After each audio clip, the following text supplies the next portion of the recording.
کہتے ہیں کہ ایک برف بیچنے والا برف بیچ رہا تھا اور گرمیوں کے دن تھے اور اس کی برف پگھل رہی تھی۔ وہ لوگوں کے سامنے چیخ چیخ کے کہہ رہا تھا کہ آؤ میرا یہ سرمایہ خریدو، میرا بہت نقصان ہو رہا ہے، گرمیوں کے دن ہے، برف پگھل رہی ہے، خریدنے والے آ جائیں۔ اسی طرح وہ شاعر نے کہا کہ ہو رہی ہے عمر مثل برف کم، رفتہ رفتہ چپ کے دم بدم۔ میں اور آپ کی زندگی کا ایک سال مزید کم ہوتا جا رہا ہے۔ 2025 ختم ہونے والا ہے، 2026 شروع ہونے والا ہے۔ آپ اپنی زندگی کے ان سالوں میں آپ یہ دیکھیں کہ 2000 جو گزرا، کیا اس 2025 میں آپ کی فجر جماعت سے ہوتی تھی؟ کیا 2025 میں آپ نے جو معاملات کیے کیا اس کے اندر کوئی حرام معاملہ شامل تو نہیں تھا؟ کیا آپ نے 2025 جو گزارا اس کے اندر کون سی ایسی برائیاں تھیں کہ 2026 سے پہلے عزم کریں کہ وہ انشاءاللہ ختم کروں گا، 2026 کا آغاز ایسے کروں گا کہ میں اپنے آنے والے سال کو پچھلے والے سال سے مزید بہتر بناؤں گا؟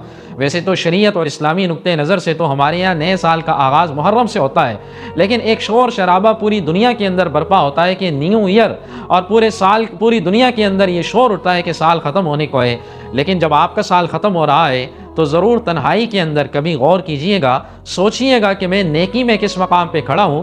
دنیا کے کاموں میں ضرور سوچتے ہیں، موٹیویشنل اسپیکر آپ کو یہی کہتے ہیں کہ اب بھی 2026 آ چکا ہے، اب بھی وقت ہے کچھ زیادہ کما لو، لیکن کوئی یہ کہنے کو تیار نہیں کہ بھئی آپ مزید اچھائی کی طرف آ جاؤ۔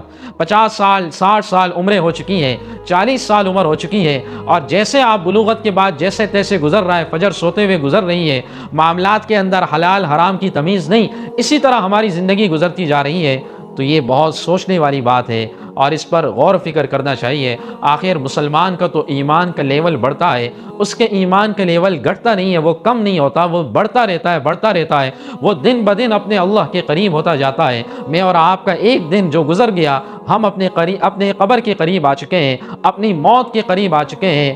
ایک اور اینٹ گر گئی دیوار حیات سے، نادان کہہ رہے ہیں نیا سال مبارک ہو۔